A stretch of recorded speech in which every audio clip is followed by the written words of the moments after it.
Il semble que de nouvelles données solides indiquent que Mars aurait autrefois abrité des forêts tropicales avec de véritables pluies et des rivières durables. Le rover Perseverance de la NASA a découvert un minéral appelé kaolinite au fond du cratère G0. Sur Terre, cette substance ne se forme que dans des régions chaudes et humides, soumises à des pluies abondantes durant des millions d'années. Or, ce type de précipitation nourrit les jungles, non les déserts. Cela signifie que Mars a connu des averses pendant une longue période, ce qui modifie profondément ce que nous pensions savoir de cette planète. Ainsi, cette mystérieuse kaolinite ne résulte ni d'une crue soudaine, ni de la fonte d'un glacier. Elle apparaît lorsque l'eau liquide s'infiltre continuellement dans la roche durant des périodes extrêmement longues, la dégradant grain après grain. Lorsque Perseverance a observé des galets et des blocs de kaolinite dispersés à la surface de Mars, les scientifiques ont compris que la planète avait jadis fonctionné moins comme l'Antarctique que davantage comme l'Amazonie. Cela suggère qu'à cette époque, Mars possédait un climat stable, une atmosphère assez épaisse et un cycle de l'eau actif avec nuages, pluie et ruissellement. L'endroit où la kaolinite est apparue, le cratère G0, est lui-même remarquable. Il s'agissait autrefois d'un immense lac alimenté par des rivières qui ont creusé des chenaux encore visibles aujourd'hui depuis l'orbite. Les chercheurs pensent que ces cours d'eau ont pu transporter la kaolinite jusque dans le cratère comme un tapis roulant de sol de forêt tropicale.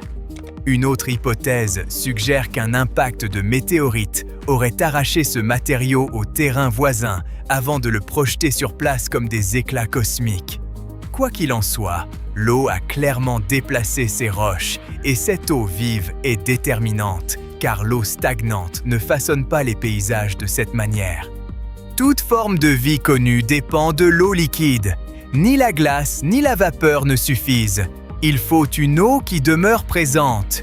Une Mars chaude et humide, soumise à des précipitations, aurait présenté des ruisseaux, des zones marécageuses et des réactions chimiques actives en permanence, soit les ingrédients précis qui ont permis l'apparition de la vie sur Terre. Cela ne signifie pas que Mars ait forcément abrité des créatures contemplant le ciel, mais la planète remplissait bien plus de critères d'habitabilité qu'on ne l'imaginait.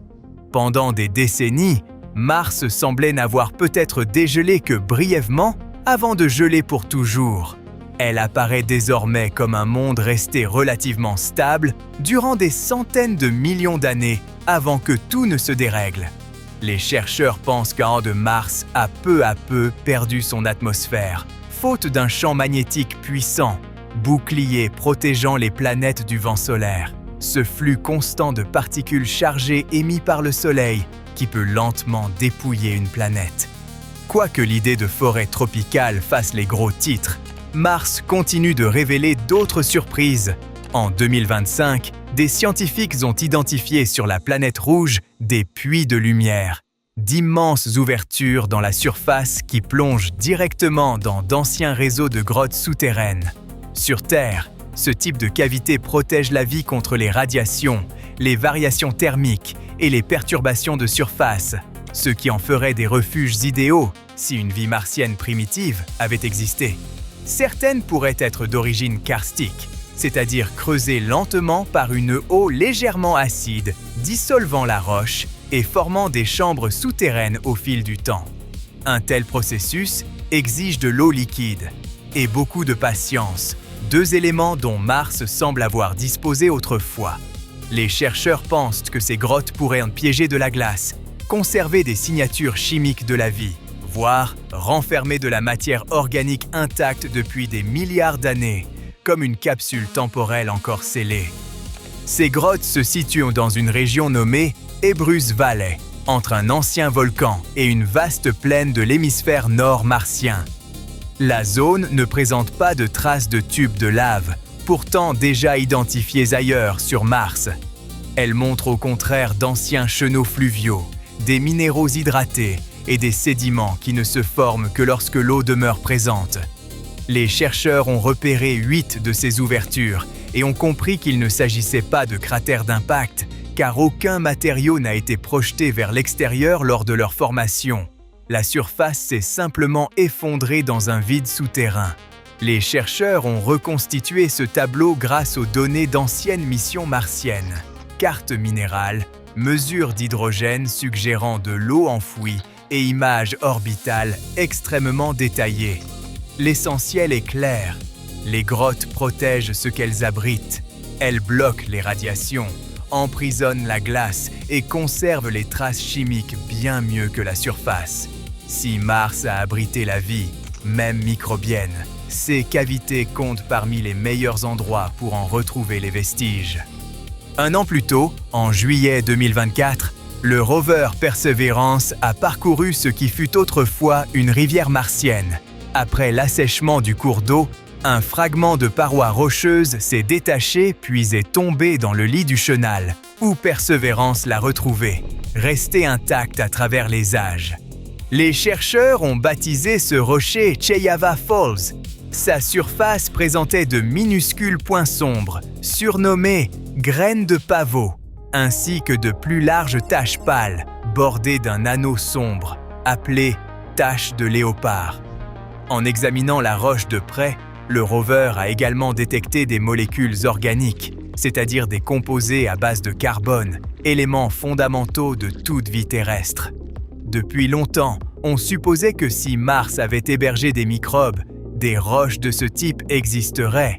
Ces structures sont importantes, car toute forme de vie a besoin d'énergie. Certains organismes exploitent la lumière solaire, d'autres des réactions chimiques. Des microbes peuvent survivre en transférant des électrons entre différentes substances, un peu comme s'ils récupéraient de petites sources d'énergie chimique. À Cheyava Falls, les chercheurs pensent que d'éventuels microbes auraient pu prélever des électrons sur des composés organiques, puis les transférer au fer contenu dans la roche. Cette réaction libère une énergie que des micro-organismes pourraient utiliser pour subsister. Ainsi, Sherlock, les indices concordent. Les points sombres et leurs bordures renferment un minéral appelé vivianite, qui ne se forme que lorsque le fer gagne des électrons. Lorsque cette transformation se produit, le fer perd sa teinte rougeâtre typique et devient pâle, ce qui explique l'aspect clair observé au centre des taches de léopard. Perseverance a également identifié un autre minéral nommé grégite. Or, la grégite nécessite du sulfure pour apparaître et des microbes peuvent produire ce sulfure en transférant des électrons au sulfate, un autre composé chimique présent dans la roche. Les chercheurs ne peuvent pas encore analyser entièrement ce fragment rocheux, mais ils disposent déjà sur Terre d'un indice crucial, si discret qu'il passerait inaperçu sans savoir où chercher. Si des microbes ont vécu dans les anciens océans martiens, ils n'ont sans doute laissé ni os ni structure visible. Ils auraient bon plutôt laissé des signatures chimiques piégées dans les minéraux. Sur Terre, les microbes sont apparus dans les océans il y a environ 3,7 milliards d'années, époque où Mars possédait également de l'eau.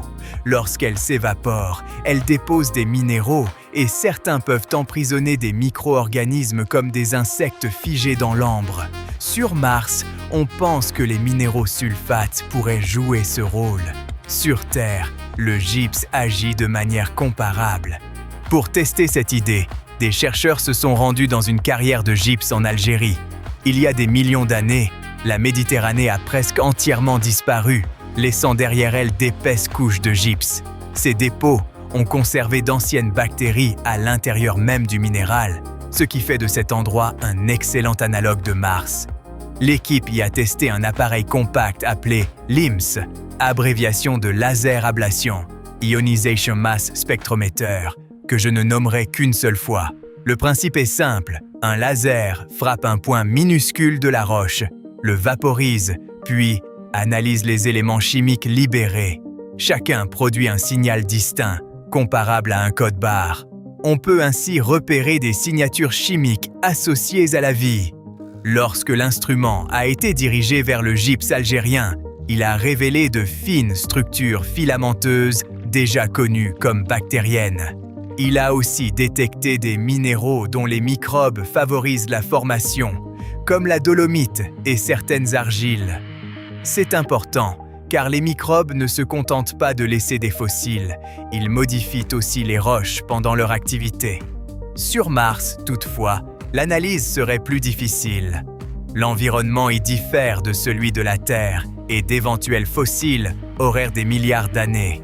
Les chercheurs doivent donc aussi exclure les processus non biologiques capables de produire des signaux semblables. Beaucoup pensent que pour obtenir toutes les réponses, il faudra envoyer des humains sur Mars.